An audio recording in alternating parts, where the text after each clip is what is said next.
Welcome back to the AnyVoices podcast. I'm your host, Mel Allen, and today very pleased to be joined by one of our Canadian friends to the north here, Mr. Jef Leeson. Hey, Mel, how's it going? Thank you very much for asking me to be part of your show. Well, you know what? It really is pleasant to have you here. I mean, you are a guy who has lots of talents, and I see you a lot of the times on Twitter. I don't know if that's where you're most active, but I think that that's where you and I kind of started this whole trend of liking and responding and retweeting other things that are going on in the voice world. It's a wild, wild west out there in social media land. It really is. Twitter, definitely most of all, although that's one of the, kind of most intriguing things about it for me is that, on LinkedIn, on Facebook, I know how a lot of those conversations are going to go, but on Twitter, it can take a turn, which a lot of the times actually surprises me in a good way. There are a couple of times when it's turned in the other way, but I think that the community of people there, and the support that you get in the voice community specifically is just great. Yeah. There's a real sense of usness. Yes. Yeah. If you're looking for some positivity, surprisingly, Twitter is a place to find that in the voice community. Yeah. And in a variety of ways too, not just hey, way to go on that role, or are you having a bad day? But the advice and camaraderie about technology and what are you doing next is really, really positive. Yeah, and to just let people know, you are not just a member of the voice community. I mean, you certainly are, but you also run and operate a studio, and you are a musician as well. And so, kind of talk about, I guess, how those kind of three things started and eventually kind of combined into the Jef Leeson that we see in front of us today. Well, I don't fully understand who the Jef Leeson is in front of you today. But yeah, a bit of backstory, I guess, would help because you asked. Music and recording voices just became a very natural process from a very young age. I was talking with my father a couple of weeks ago, and he reminded me of a time I talked him into bringing home a cassette deck from work, and then I plugged in this little Radio Shack, maybe a Radio Shack mic, and I walked around the house recording my family doing all kinds of things, and I was like 8 or 9. Good Lord, I ever put them through a lot. That sounds super familiar. Yeah. And then as I got into high school and then into college, I kept meeting other people that were either interested in recording comedy or music, and a variety of friends let me put them through a lot of recording sessions. I wouldn't say sessions as just so much we happened to be there and somebody, pressed record on something and we got something on some kind of tape. Nice. And music really took off for me after college, and I managed to do that as a career for a couple of decades. And as that built, so did my passion for recording more and producing albums, forming my own boutique record label, if that's a phrase. Oh, I think so. All the while still recording, writing and recording comedy, and then getting involved with other local businesses for advertising, for general promotion. I kicked up a website design business for a few years in conjunction with that. So I hopped onto the web in the late 90s. And yeah, exactly. And as soon as Cool Edit Pro popped into view, my eyes just bugged out, and I've been into DAWs, digital audio workstations, ever since. So just been chasing my dream, built up my little label in my studio in conjunction with more recording clients for a variety of things, whether they be musical or media based. And nobody's convinced me, as far as doing any voicing is concerned, to shut up. So that's actually why we're talking to AnyVoices. Well, yeah, we want you to continue talking, actually. So I've got any voice. You are one of the any voices or many voices, out there, if you will. And um, I think it's great that you have all of that kind of varied background, right? I mean, Hmm. the way that I got into being behind a microphone at all was actually hanging out with friends and talking about music, and having a camp counselor overhear us and saying, "Hey, do you want to talk about this on the radio?" Ah, So that's how it all got started. organically. Yeah, Yeah, organically. very Yeah. organically. Yeah. Yeah. And Um, that was definitely the, I guess, the easiest description I could use for mine as well. Everything just well, so, enough things fell into my lap mhm. that I just organically followed what I thought was the right thing to do, cleaned off my shoes from those things that didn't work out. Excuse me. And yeah, I just built it organically. I'm not saying work has always come to me, Mhm. but every time a new project was completed, that was just another product, another piece of something I could put into a portfolio and then go look for more work. Right. I Yeah. find, and I bet you've probably had this as well. Early on in my career, I think I got sidelined, but I also learned a lot from a lot of passion projects. And I know one Mm, of the things that, I always try to pass on to people is to understand your value. But at the same time, there's nothing that speaks like passion. And if you're really passionate about something, and if you don't care, how much you're making from it, if that's not the driving factor, then I'd say go for it. And I think you've definitely been involved in some passion projects, if I'm not mistaken. And is that kind of your thought on that as well? yeah, I would agree at 100% with what you just said, and maybe add one other point of consideration. Hmm. Discovering what you are really passionate about in any job is bound to bring your work up a notch, at least compared to what you would have done had you not been so passionate. Right. And dare I say, is that old? When it Dare I comes say to it could be? on fleek, um, in the entertainment world, whether you're talking acting, singing, whatever, passion really shows in the Mhm. writing, in the execution of the project. Everybody involved, somebody who's really passionate, just goes a little bit farther because of their personal drive for loving the work, Right. loving the doing. It's actually not work, right? There's that cliche of, if you do what you love for a career, it never feels like work. Yep. And I And think yeah, it's a cliche because it's true. It's one of those yeah, few that actually is right. yeah, and it's an annoying cliche. It is, because there's so much, that I think that, you know, to make a living from something, right, there always is some level of work. But if you can focus Mhm. on the part of the passion that really drives you, it's basically kind of the getting to the next level of that passion. But I think one of Yeah. the nice things about passion, like you're saying, is it brings out discoveries in yourself, like a lot of people Yep. may not realize that they have. And that kind of energy that can happen between multiple people who are passionate about something, Yeah. you can all kind of attain new levels and make a strong relationship, which is going to benefit you, as you continue down that path Yeah. in your career. Exactly. Exactly. And I'd also maybe just say this other thing about passion too, Mel.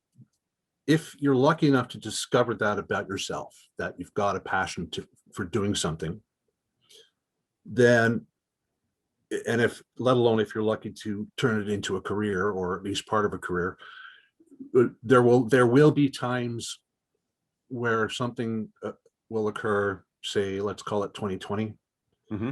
um, where you might have to dive deep into yourself and ask yourself, why did I start doing this? Because I don't feel much passion anymore. Right. And so, working to retain that passion, or at least remind yourself what you loved about the job to start with, what you loved about the work to start with, will help you through the dark times. And at the same time, opening up yourself to, yeah, for fun, nonprofit projects that really draw your attention and draw your passion and draw you to well, essentially keeping your mind open, your Mhm. creativity flowing in a new way, then yeah, hop on those too, because not only maybe some of your experience can, can top up that project a bit, but what you get in return from that project is not just, the warm fuzzy feeling of, oh, I helped out somebody who's just starting out or whatever, Right. but it could help you keep connected to the person inside you that maybe you're questioning because the times are hard. And Right. so that correlation, um, of, staying in touch with what drove you to do it, and then spending at least some time keeping that fired up, whether it's doing a for fun project or trying singing, if you only do voice work, for example, Mhm. stretch your own boundaries, push yourself a bit. So yeah, that topic of passion, well, obviously I think I can talk too much about it. Well, yeah, I think one of the nice things about, those passion projects, for me, a lot of my passion projects involve helping out nonprofits, where, Yeah. there's a group that needs something and they just don't have the budget. And I'm like, well, here's the great thing. Like, I love Oh what you're yeah. doing. I want to work with you guys. I understand you don't have the budget, and that's fine. Um, I don't need, that's not what I'm doing here. That's not why I'm contacting you. And so we're able to, help because for me, the ebbs and flows of the finances that are, just when you're working for yourself, that's just how it is. Those Yeah. passion projects really help level off that whole thing and, Good point. allow you to focus on really, ultimately the performance, right? Yeah. Um, because again, that's not why you're doing a passion project. It's not for, like the hope that someday this will make me rich. If it does, hey, that's even better, right? Like, Yeah. but that's not why typically I get involved with any passion project. It's, because I'm like, I really love what this is. I really love what's going on. And that love is, going to carry you through. And, I was talking to another, voice talent recently about, kind of like that file of those things that you really love. Like if you keep those in a place, you're feeling down, you're feeling like things aren't going great.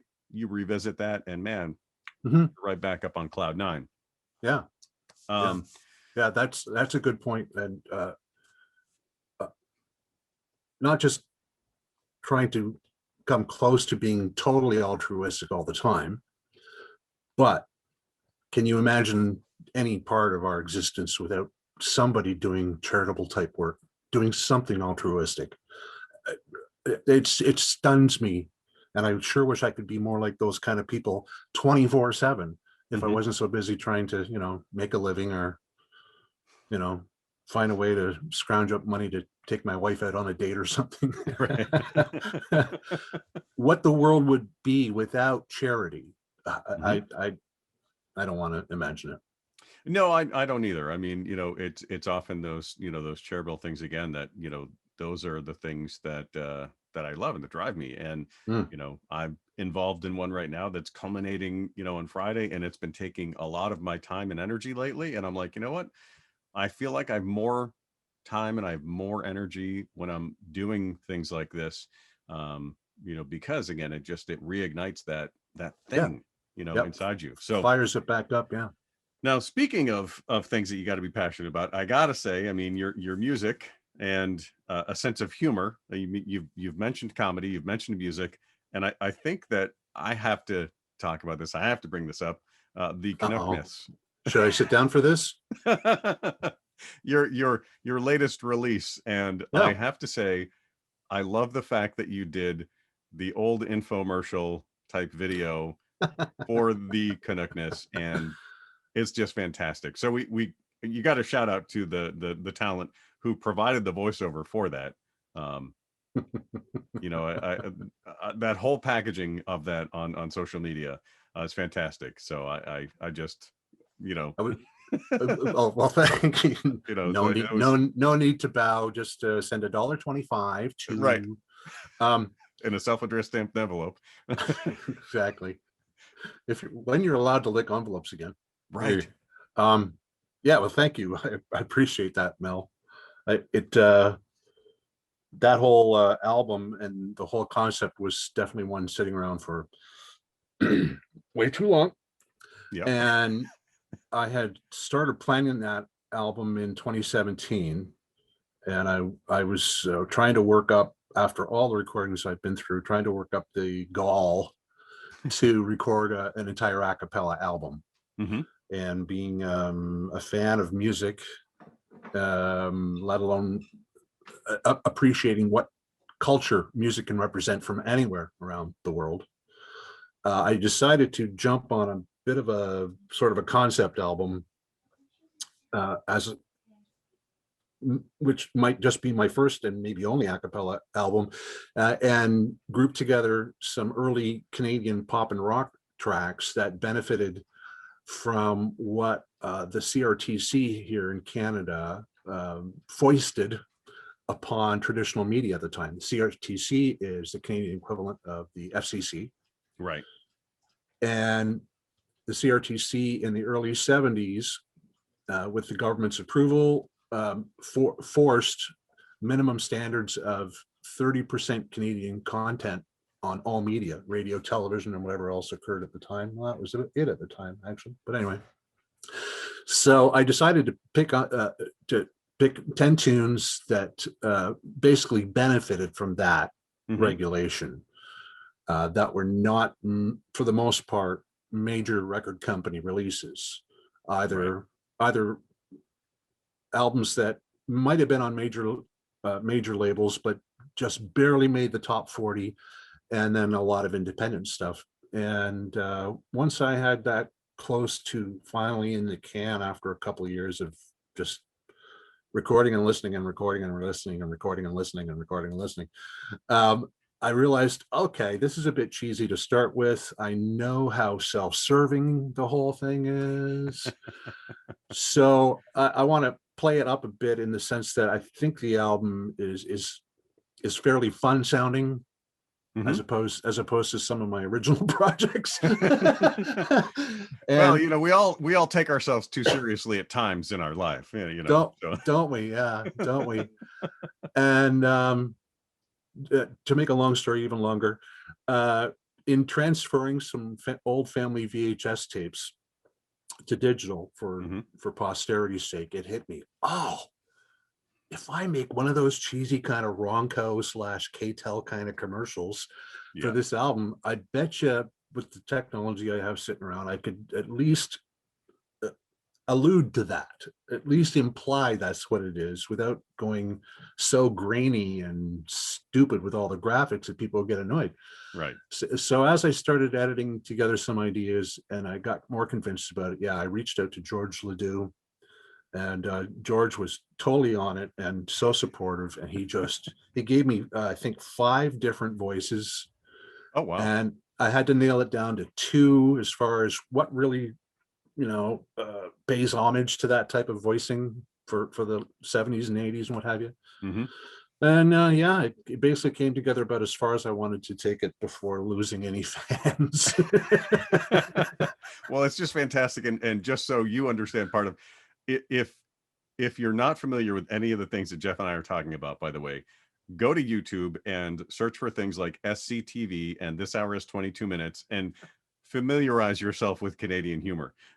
As a person who, as I often refer to it, grew up in South Canada, I'm literally just over half an hour away from the Canadian border. Montreal. South Canada? South Canada. I mean, we've kind of half jokingly talked about seceding from the United States here in Vermont numerous times and joining Canada. Oh, yeah. And most of the time, I think that wasn't serious, but a couple of times I think it may have been. But we've benefited from the fact that, we get CTV channels here. There are Canadian radio stations, including Chom FM out of Montreal, that I listened to when I was a kid growing up. And so I was exposed to these artists and these things that you're talking about, that, the Canadian government sponsored those, those Canadian artists, and they had limited success here in the United States through, these people here in New England who kind of brought down, artists who were otherwise really only known in Canada, and kind of gave a little, little crack, through that. So, um, and I think that it's kind of, pretty awesome that a lot of people, uh, other places never got exposed to that, but we, we here were. And so I really enjoy, I think, a lot of that Canadian humor, and I really enjoyed as a result, you know, that kind of thing that you were doing, and how you packaged it all together. And, for me, I know it obviously wasn't made for me, but I benefited from that. And so for that, I thank you. A bit of close border cross pollination of cultures. Yeah.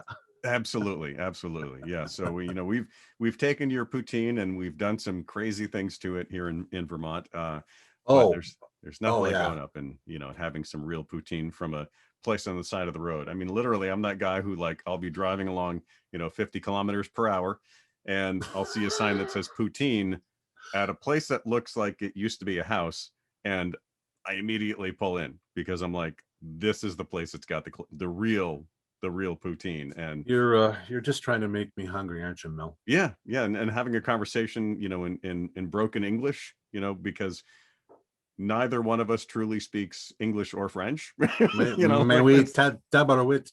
yeah, Poutine, s'il vous plaît. yeah, yeah, somebody throws in a tabernacle and you'll have a, some other things in the background there, but um, we won't say all of those because some of them are swears depending on the country you're in, and this is Hey, supposed to you've be a got a clean podcast. yeah, you've got an edit button in your place, don't you? I do, but I like to, I like to have those unfiltered conversations with people. So moving on, because we could probably just, talk about ridiculousness that is, each of our cultures and hunger. Um, what's what's next on the horizon, for Jef, and where can people look for you and your next projects, to be, what direction is it going in? Most of I think what would be interesting to anybody would be on my website, jeffleeson.com. Mm-hmm. And too much of it for my total comfort, but that's what the internet's all about. I mean, I kind of get that. Um, I'm going to lay off a lot of musical projects for now, just because, as I said, that Canuckus album took a lot of spare time, and then I Mm-hmm. really topped up the schedule openings from last year with finishing that album. So, Yeah. wow, a dream come true. I finally did it. Blah, I'm done now. It's off to be whatever it wants to be on its own. Uh, and so, yeah, what I'm looking forward to, at least partially filling up 2021, are audio mixing and editing projects and some voice work. Mm-hmm. So, not so musically based, maybe with one exception. And seeing as I've only been attempting for it'll be 3 years this year that I've actually spent any kind of time looking for remote clients to top up what I do, and I'm pretty satisfied with it, at least the first step that I've taken. Um, and so, yeah, my main goal is just to continue building up a portfolio of both those voice work and general audio engineering. Mm-hmm. So I'll be involved with, speaking of a for fun project, the Fallout Miami mod that's been in development for years. Yeah. A major growth experience for me in understanding the finer details of such a huge mod. It might as well be a game on its own as It far as it the really sounds like it quantity, from everything the I've heard. Yeah. the quantity of uh, of settings, of characters. It's stunning. And being a bit of a Bethesda boy, Mm-hmm. um, I'm really anxious to play Miami just to see the scope and try to take that all in. But yeah, I'm on the audio team there, being the lead dialogue engineer for that. Great. We'll be reaching out, if not the fall, then early 2022 for additional audio cutting engineers. Mm-hmm. And I haven't taken an exact poll of how many people are already involved, but I would say dozens and dozens of graphics and programming people from all over the world Hmm. are pitching in on this. The majority of the team is from Europe. And yeah, just to get into Bethesda's creative kit, wow, or Yeah, creation kit, I sorry. certainly, everything I've heard about Fallout Miami, like you're saying, it makes me want to go back. I think Fallout 76 wasn't, Mm, it didn't hit, for me.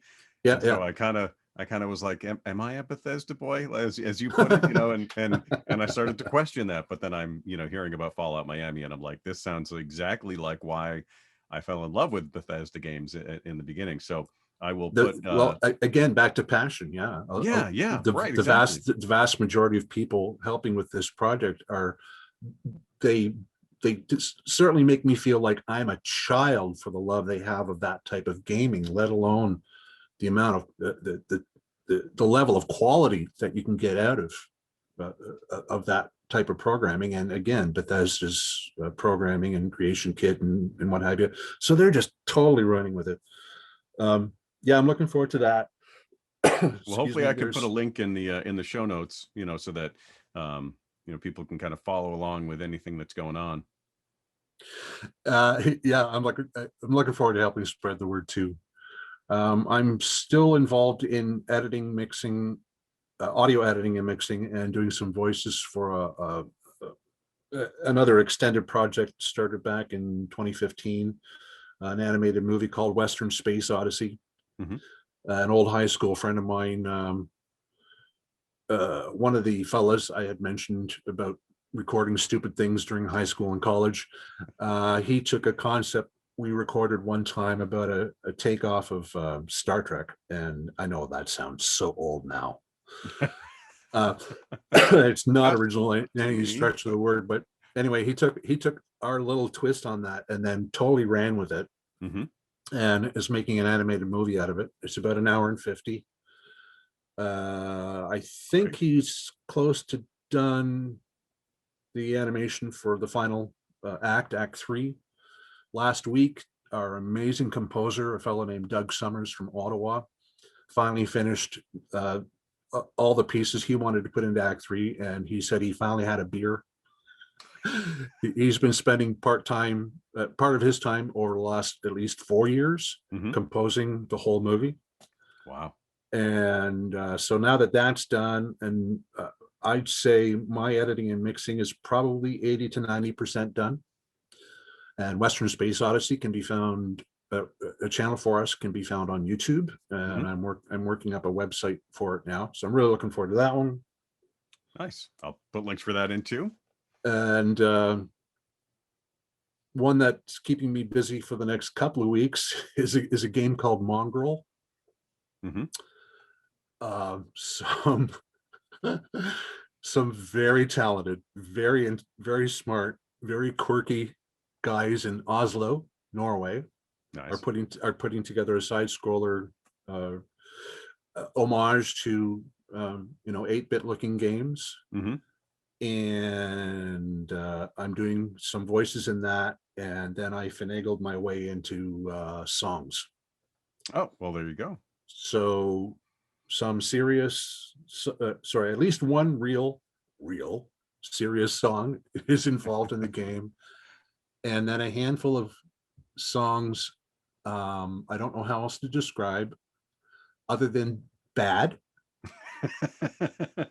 uh, Intentionally suited to fit the characters in the game, Right.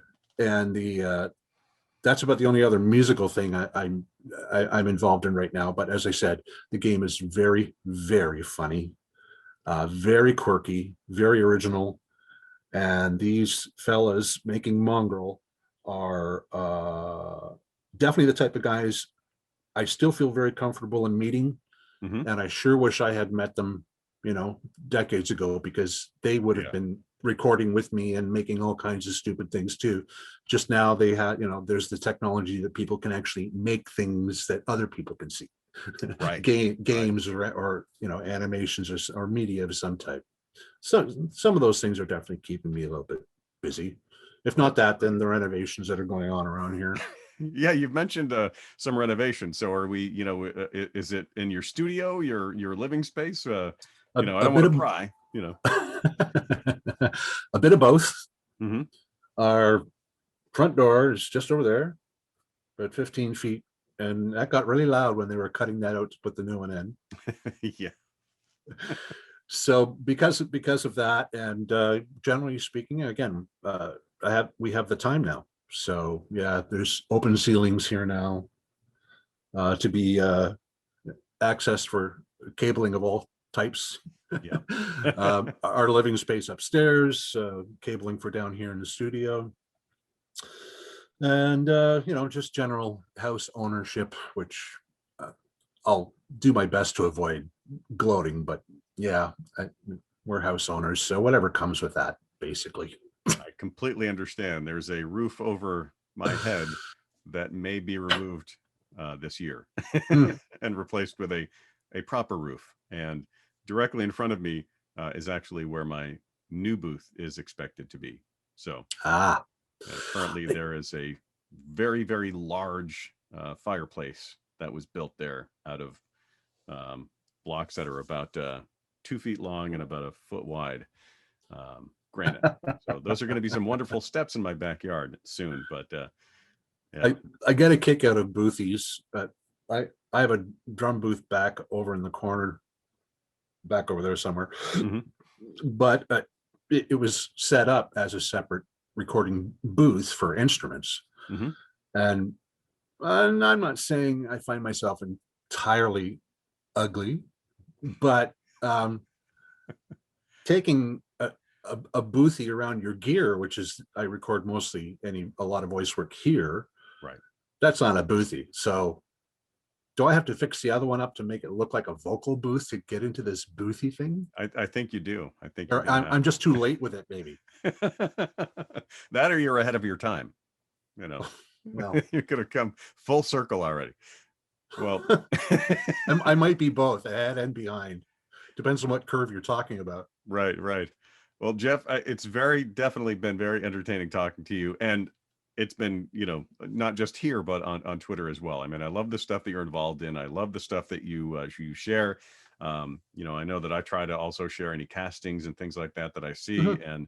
And I love that you are, absolutely supportive of that, and people who are, again, following their passion Mm. and getting some great skills while they're doing it. And, eh, you know, um, I always like to ask people, if there's any advice that they have to the new people who are out there in the world. So I'll let you fire away. If you've got any tidbits of wisdom to share with people, feel free to fire. But um, Wow. I probably should have seen that kind of question coming. Um, we're all stuck with having to figure our own path. hmm. And I guess it strikes me, Mel, those with creativity have unusual paths to figure out because for some reason they were gifted, they were born with a wider mind, bigger eyes, maybe a bigger heart, Hmm. seeing existence from more than just what's on their device or around their home, and then being able to extrapolate all that and then kick it out with some type of their own creativity. So kind of burdened with, wow, I see and hear things that apparently maybe a lot of other people don't, Hmm. and then I can turn that around and then kick it back out.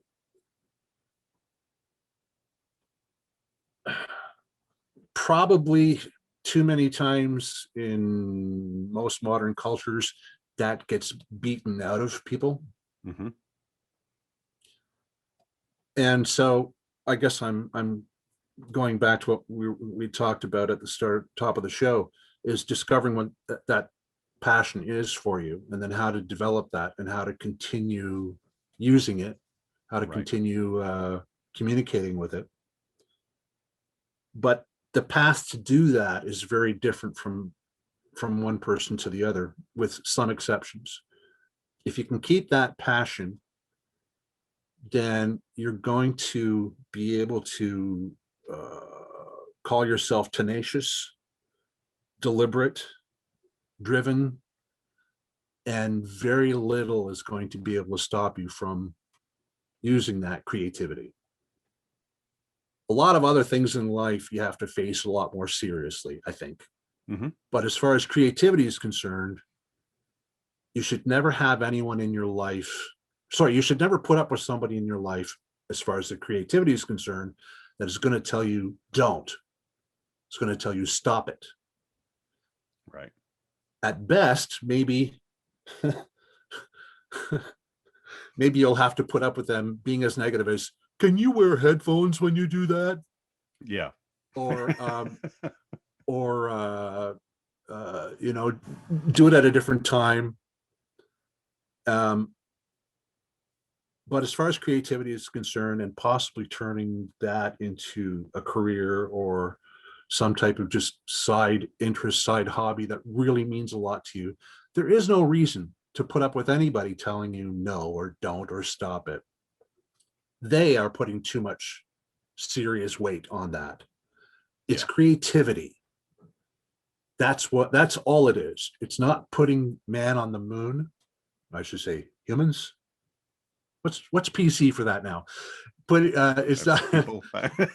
putting people on the moon. It's not trying to create a channel between Britain and North America. Right. It's not curing the world's ills. It's creativity for the sake of creativity, for the sake of communicating, expressing, and Mm-hmm. hopefully bringing people together further. So yeah, I'd say those two things if I could droll on about any advice. Yeah. Find out what your passion is, really get to know it and understand it and accept that as part of yourself.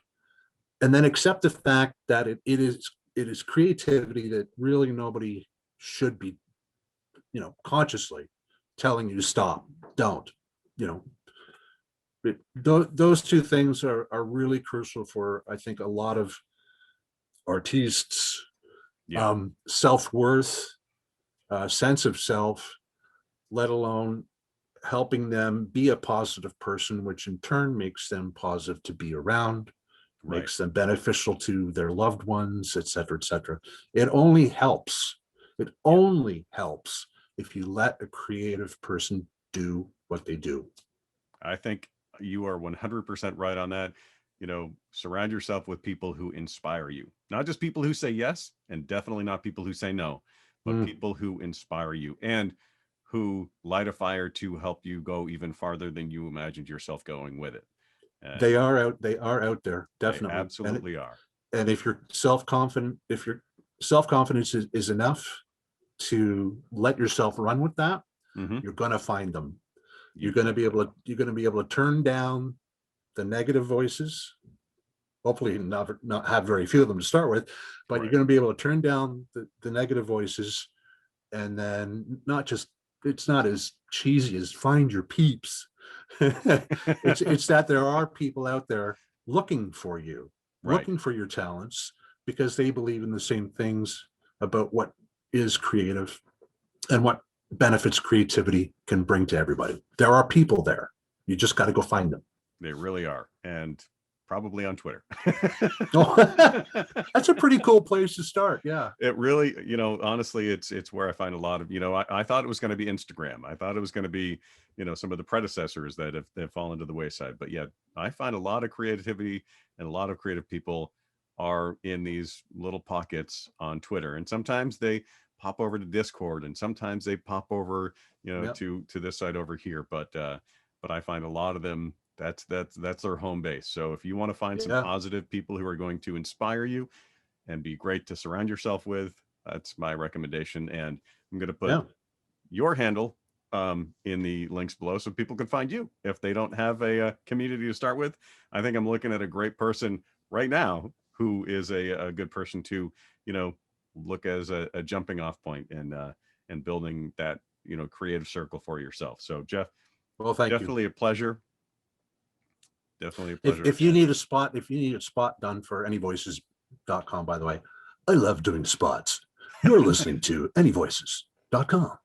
You know, I might take you up on that because I would kind of give you free reign.